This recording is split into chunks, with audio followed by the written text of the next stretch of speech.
minha nação tricolor, sejam muito bem-vindos a mais um vídeo aqui no canal Meu Bahia nessa terça-feira para falar com vocês sobre o nosso Bahia, sobre a temporada, sobre alguns números, dados importantes para a gente poder entender um pouco mais do que estava fazendo o Bahia até então em 2025 e o que pode ser o restante da temporada quando o elenco voltar das férias que foram dadas por conta do Super Mundial de Clubes. O calendário do futebol brasileiro está parado nesse momento, somente com disputa ali de Série B, Série C e outras competições, então a gente precisa analisar algumas coisas, precisa repercutir alguns números e também iremos atualizar vocês a respeito do mercado de transferências, principalmente quando o assunto envolve goleiro. Eu sei que vocês estão cansados de ouvir muita coisa e eu também estou cansado de falar praticamente as mesmas coisas, principalmente quando envolve o nome do Patrick Sequeiro, de outras pessoas, mas eu queria comentar com vocês algumas coisas importantes aqui no vídeo de hoje, principalmente referente a esse assunto no mercado do Bahia, que é o tema principal nesse momento, na minha opinião, e é algo que deve ser esclarecido aqui para vocês. Não se esqueça de deixar o teu like, é muito importante para você poder ajudar o canal. Também não se esquece de comentar aqui abaixo a tua opinião em relação aos assuntos que a gente vai tratar no vídeo de hoje. É muito importante essa participação de vocês aqui nos comentários, então não se esquece de comentar, não se esquece de dar a tua opinião e também não se esquece de conferir se você está inscrito no nosso canal. Se você não tiver inscrito, se inscreve aqui para você poder nos ajudar a chegar a 20 mil inscritos e para você também não perder nenhum conteúdo aqui do nosso trabalho. E também não se esquece, meu povo, de dar uma olhada, muito importante para vocês, dar uma olhada no final do vídeo, dar uma conferida em todo o vídeo para vocês entenderem tudo que a gente vai falar aqui. Meu nome é José Victor, para quem não me conhece, sou produtor de conteúdo do Meu Bahia e também estudante de jornalismo, e vamos começar esse vídeo pra gente não perder tempo falando sobre o Super Mundial de Clubes. Aí você me pergunta, Vitor, por que tu tá falando do Super Mundial de Clubes se o Bahia não tá disputando? Pois é, porque citaram o Bahia, né, recentemente, em uma comparação que eu achei interessante trazer aqui no canal e vou tentar explicar agora para vocês entenderem.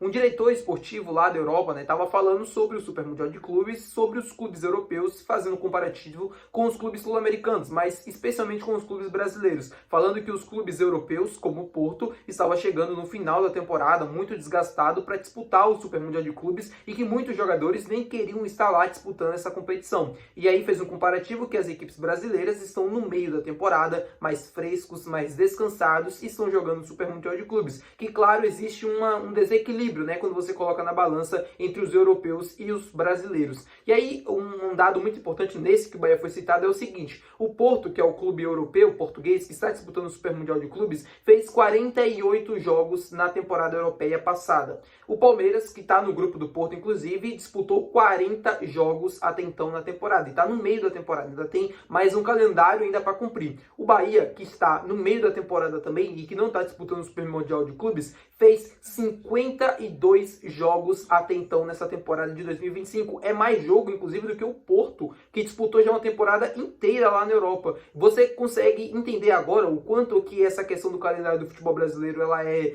pirada para qualquer um assim que vê de fora e analisa como é que é possível um time que está no meio da temporada fazer 52 jogos? Pois é, bem-vindo ao Brasil. O Bahia, que tem, acho que é a equipe que mais jogou até então em 2025, tem um calendário muito ruim. E aí você coloca nessa equação campos ruins em estadual, ali em Campeonato Baiano, em Copa do Nordeste também. Você coloca viagens ruins, porque o Bahia está localizado ali no Nordeste do Brasil, ou seja, tem que se deslocar muito mais do que as outras equipes, né, que estão ali em São Paulo, no Rio de Janeiro, Minas Gerais, Porto Alegre, na região sudeste e sul do país. Você ainda tem essa questão que atrapalha, então você tem muitos jogos, viagens ruins, não tem tempo para descansar, não tem tempo para recuperar, não tem tempo para treinar. Ajuda a explicar um pouco o quanto esse time sofre com lesões, ajuda a explicar um pouco do quanto a questão às vezes o desempenho pode cair e o torcedor precisa entender e precisa se lembrar dessas coisas. Eu sei que a gente quer ganhar todos os jogos, eu sei que a gente quer jogar bem todos os jogos, mas quando você analisa friamente esses números, e essa pausa é importante para a gente fazer isso, você entende também o quanto o trabalho do Rogério está sendo bem feito, porque você ter 52 jogos até então na temporada, gerir um grupo que é pequeno, assim, claro, não é tão pequeno quanto do ano passado, mas é pequeno, tem poucas opções em algumas posições, você percebe o quanto é difícil gerir esse trabalho e fazer com que ele renda, com que ele tenha ótimos números. O Bahia, nesse momento, é o 5º colocado do Campeonato Brasileiro, praticando um ótimo futebol, jogando bem, e aí não tem tempo para treinar, não tem tempo para aperfeiçoar, não tem tempo para corrigir erros, e tudo isso é feito ali na base dos vídeos, na base de tudo que foi feito também na pré-temporada. É muito mérito do Rogério. Claro que pode melhorar muitas coisas, explica também essa quantidade de jogos, o porquê que a gente precisa fazer contratações. E aqui é um ponto muito importante, né? O Bahia precisa fazer contratações agora nessa segunda janela, porque quando voltar em julho vai ser da mesma forma, jogos ali de 3 em 3 dias, sem espaço nenhum para recuperação, sem espaço nenhum para descanso, para treino, não tem espaço para fazer isso. Então é importante se reforçar, para trazer jogadores de qualidade, porque o Bahia precisa ser decisivo nessa segunda parte da temporada até então. E é sobre isso que a gente vai falar agora no vídeo de hoje. Eu falei para vocês que a gente ia analisar alguns números. Pois bem, quando a gente olha para 2024, o Bahia está fazendo uma campanha inferior em relação à temporada passada. Ano passado, o Bahia, nessa mesma rodada do Campeonato Brasileiro, tinha 24 pontos e estava na segunda colocação. Essa temporada de 2025, o Bahia fez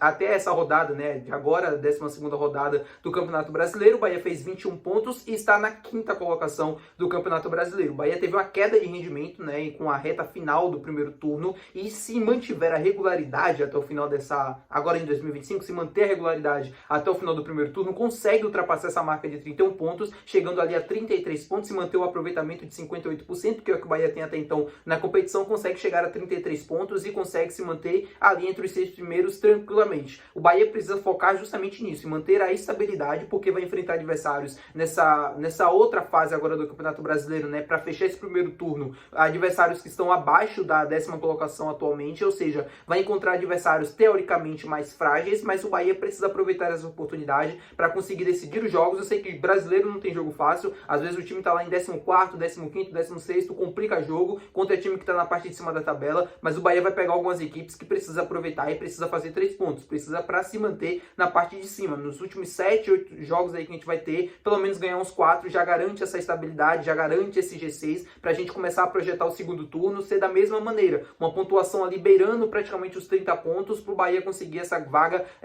entre os 6 primeiros e conseguir a participação para Libertadores do ano que vem. Esse é o objetivo do clube, eu não duvido nada de que vai conseguir, não acho também super muito difícil, mas o Bahia precisa manter a regularidade. É um ponto principal para o time conseguir essa vaga na Libertadores do ano que vem. Regularidade. Se conseguir manter essa regularidade até o final do Campeonato Brasileiro, tranquilamente estará na próxima edição da Copa Libertadores da América. Se sofrer no meio do caminho com algumas oscilações, como foi na temporada passada, oscilações muito grandes, tá? Oscilações eu sei que vai acontecer durante o campeonato. O Bahia vai perder 2 jogos seguidos, não vai jogar bem 2, 3 jogos ali consecutivos, mas precisa manter sempre pontuação, precisa sempre estar pontuando, seja com empate, quando não conseguir vencer, e aí vão ter jogos que o time vai perder, vai ser normal, mas sempre conseguir vencer os adversários teoricamente mais tranquilos, para o time conseguir manter essa estabilidade, uma pontuação beirando aos 30 pontos no segundo turno e garantir a Libertadores do ano que vem. Comenta aqui abaixo se você acredita nisso, se você confia. Mas como eu falei anteriormente, para isso acontecer, precisa de contratações. É uma coisa muito nítida, é uma coisa que, claro, a gente sabe, todo mundo entende. E não é possível que o Cadu Santoro também não entenda. Eu acho que ele já está ciente disso, eu acho que o Bahia está se movimentando no mercado, buscando opções, analisando nomes,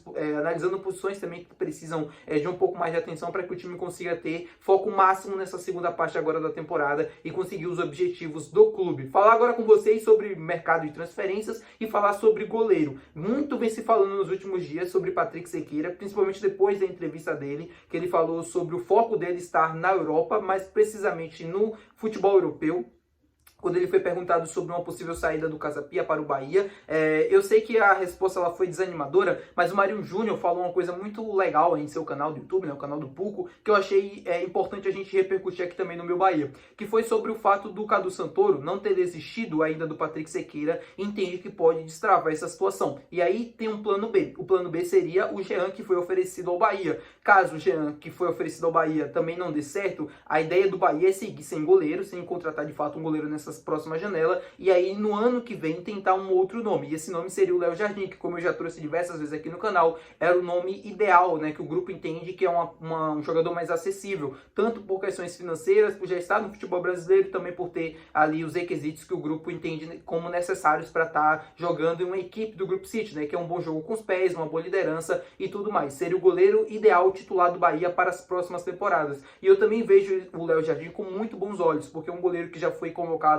recentemente para a seleção brasileira, tem ótimas atuações no Vasco, mesmo o Vasco tendo complicações aí durante a temporada e tal, é um time que me parece um pouco instável até então, tanto na parte da diretoria, né, tanto na parte esportiva também, é um time que sofre muita pressão da torcida, pressão ali da imprensa e tal, e o Léo Jardim parece ser um pouco incomodado com essa questão, porque o Vasco parece que não consegue se organizar e se acertar nunca para dar a volta por cima, e aí ele não renovou com o Vasco ainda, o Vasco já mandou diversas ofertas para ele, dele e nada parece dar certo, e é um nome possível, na minha opinião, pro ano que vem, porque ele já completou os 7 jogos do Campeonato Brasileiro e ele tem contrato com o Vasco até dezembro de 2025. Fechando com o Patrick Sequeira, beleza, é o nosso nome, é o cara ideal, é um jogador que tá realmente dando trabalho para se fechar, mas como o próprio Marinho disse, se o Cadu Santoro não acreditasse que não conseguiria fechar com o Cadu, já teria aceitado a oferta do Jean ou já teria buscado um outro nome. E isso ainda não aconteceu. A ideia do Bahia segue tentando contratar o Patrick Sequeira. Se o Patrick Sequeira, de fato, não conseguir ser destravado na negociação, né, se não conseguir dar certo, se o Bahia não conseguir trazer esse jogador, tem o Jean, que foi oferecido ao clube, um jogador prata da casa, que a torcida conhece, não é o mesmo Jean que saiu do Bahia, diga-se de passagem, é um Jean com muito mais, assim, muito mais bagagem, um jogador mais experiente, e é um jogador que fez ótimas atuações pelo Cerro Porteño também. Aí vem aqueles comentários, mas se ele fosse bom lá, não tinham jogado ele pra fora. Primeiro que ele não foi jogado pra fora, tem uma questão aqui que envolve ali brigas, né, polêmicas mesmo